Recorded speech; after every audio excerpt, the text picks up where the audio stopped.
یه آهنگ فوق‌العاده زیبا برای یه داستان عاشقانه غم‌انگیز ساخته شد و دوباره یه داستان غم‌انگیز دیگه تو دل خودش درست کرد.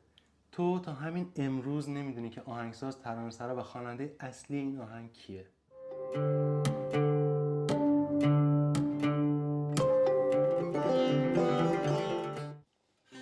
درود، من رضام، اینجا کانال یوتیوب منه. توی این ویدیو میخوایم آهنگ مریم چرا رو خیلی ساده و راحت با هم دیگه کار بکنیم. کوکی سازتو دو سول دو کن توی اصفهان دو.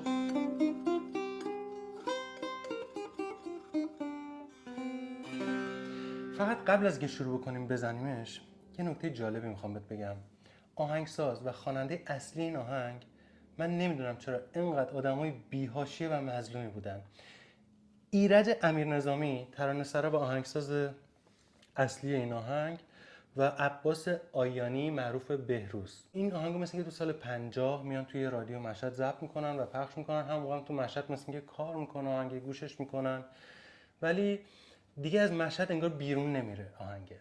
و توی فیلم پ مثل پلیکان که ساعت چرا که سال 51 ضبط میشه موقع توی طبس، یه ماجرای جالب عاشقانه ای هم داره و یه پسر بچه 10-12 ساله میاد این آهنگو اونجا توی اون فیلم سیاه‌سفید میخونه. از اونجا به بعد تازه میشنوم بقیه این آهنگو و خیلی استقبال زیادی ازش میشه. بعدن خواننده‌های زیادی میخونن. آقاسی خونده این آهنگو، عطا خونده، اخیراً هم که گروه پالت اجرا کرد این آهنگو و محسن نامجو بازخوانی کرد این آهنگو. فوق‌العاده آهنگ زیباییه و ترانه بسیار زیبایی داره. بریم با هم دیگه تیکه به تیکه بزنیم.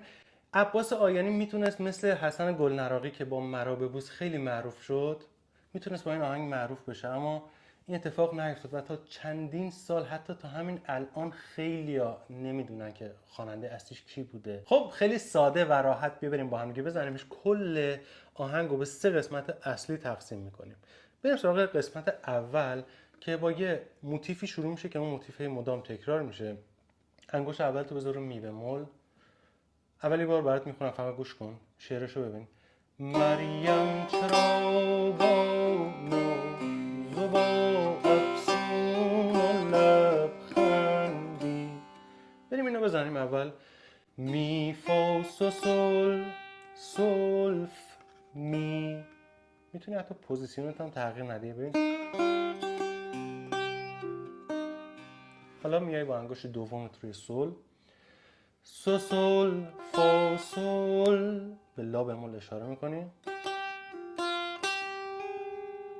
بعدش سول فام فام ره. مریم چرا با ناز و با افسون و لبخندی. حالا به جانم شعله افکندی. فا فا می فاس فا میر میر دو.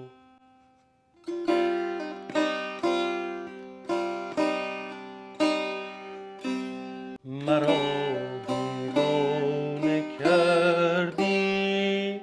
میره دوره می فا سول.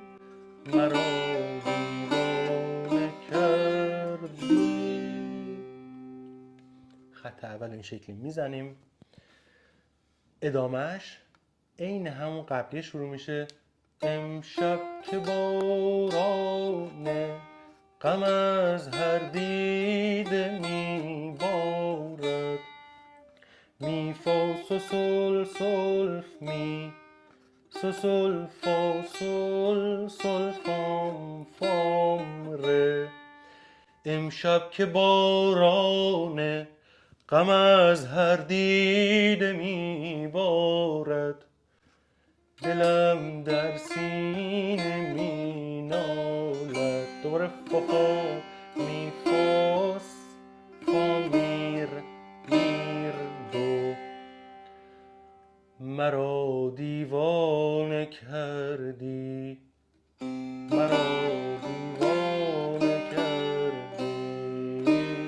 مرا دیوانه کردی. میره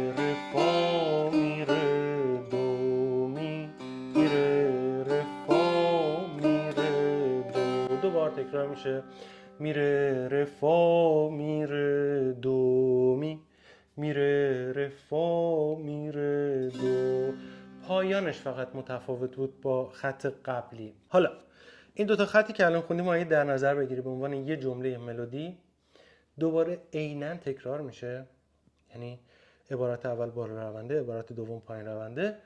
کل این چیزی ملودی که از اول تا اینجا زدیم دوباره عیناً تکرار میشه با یه شعر جدید. پس بریم فقط شعرش رو بخونیم، ملودیشو که بهت گفتم. رفتی مرا تنها به دست غم رها کردی، اوکی؟ به جان من خطا کردی، مرا دیگر نخواهی.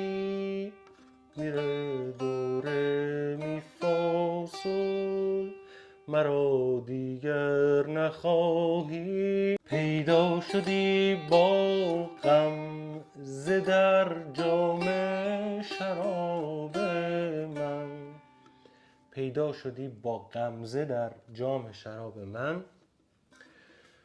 از این حال خراب من بگو دیگر چه خواهی، بگو دیگر چه خواهی. یادت گفتم به 3 قسمت کلش رو تقسیم میکنیم. بخش اول تمام شد، میریم سراغ بخش دوم که خیلی کوتاه‌تر از بخش قبلیه. شروع همه موتیفا یادته تو بخش اول می فا سو سل می فا سو سل این شکلی بود. یادت باشه بخش دوم این شکلی تفکیک میشه. فا سل لا لا، از اینجا شروع میشه فا سل لا لا. اوکی، بریم بخونیم ببینیم اول شعرش چیه.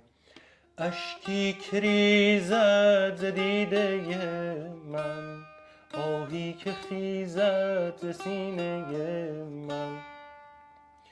فا سل لا لا لا سل لا سل فا می، فا سل لا لا لا سل لا سل فا می.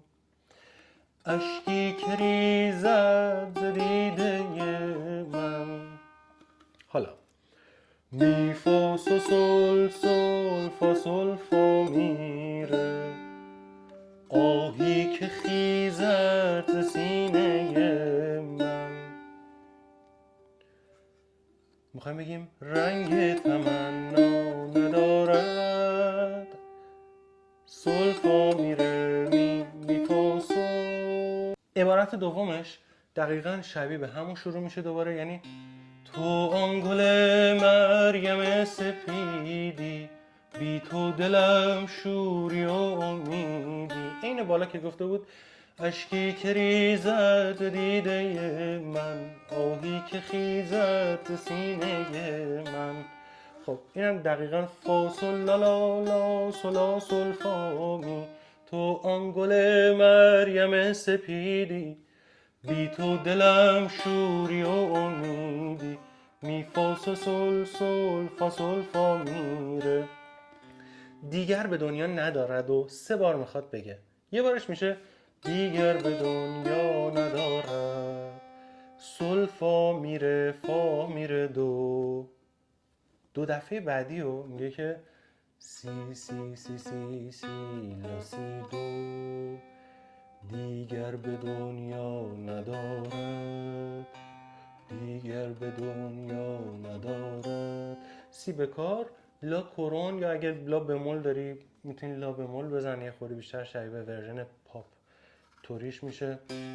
دیگر به دنیا ندارد، دیگر به دنیا ندارد، دیگر به دنیا ندارد. پس این شکلی این جمله تمام میشه که بعدن این بخش دوم آخر قطعه قرار تکرار بشه و کل تصنیف اصلا این شکلی تمام بشه. بریم سراغ بخش سوم. این بخش سوم که دارم بهت میگم توی اکثر ورژن‌ها خونده نشده. حتی محسن نامجو هم که این تصنیف رو بازخوانی کرده این بخش سومش رو اصلا نخونده. نمیدونم چرا این بخش سوم معمولا حذف میشه توی بعضی از بازخونی‌ها، اما خیلی زیباه. میخواد بگه که همچون نسیم از برم بگذر، یک لحظه در دیده ام بنگر. شاید نشانی ز عشق و وفا بینم به چشم تو بار دگر. این جمله که اوج تصنیفه اینجوری زده میشه، اولش از سل اینجا شروع میشه میپره به دو و یه لحظه هم لا به کار رو میشنویم. سل سل دو دو دو سی دو سی لا سی، لا به کار، سی لا سی. دو بار که میزنی اینو میگی که همچون نسیم از برم بگذر. دفعه دوم یک لحظه در دیده ام بنگر. حالا اینجا رو خوب دقت کن.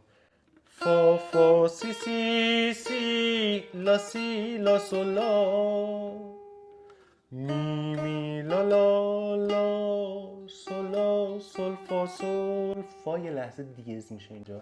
می می لا لا لا سو لا سل فا سل. پس شاید نشانی ز عشق و وفا بینم به چشم تو بار دگر. شاید نشانی ز عشق و وفا بینم به چشم تو بار دگر. همچون نسیم از برم بگذر، یک لحظه در دیدم بنگر. شاید نشانی ز عشق و وفا بینم به چشم تو بار دگر. بلافاصله بعد از این بخش دوم تکرار میشه پشتش که میگه اشکی که ریزد ز دیده من، آهی که خیزد ز سینه من، رنگ تمنا ندارد تو آن گل مریم سپیدی، بی تو دلم شوری و امیدی دیگر به دنیا ندارد، دیگر به دنیا ندارد، دیگر به دنیا ندارد. یادت چند وقت پیش ویدیوی دوب نوت‌های ستاره بهت یاد دادم و گفتم که اگر ملودی کجا باشه میتونی چه دوب نوتی رو براش بذاری و استفاده بکنی. بیا خودتو به چالش بکش و برای این آهنگ که الان ملودیشو بهت یاد دادم برو دوب نوتاشو پیدا کن و با دوب نوت‌ها هم بزنش. و حالا یه راهنمایی بهت میکنم که کلا از AM، DM و E با همین سه تا دوب نوت میتونی از اول تا آخر بزنیش و بخونیش و صفا بکنی. مریم چرا با ناز و با افسون لبخندی به جانم شعله افکندی.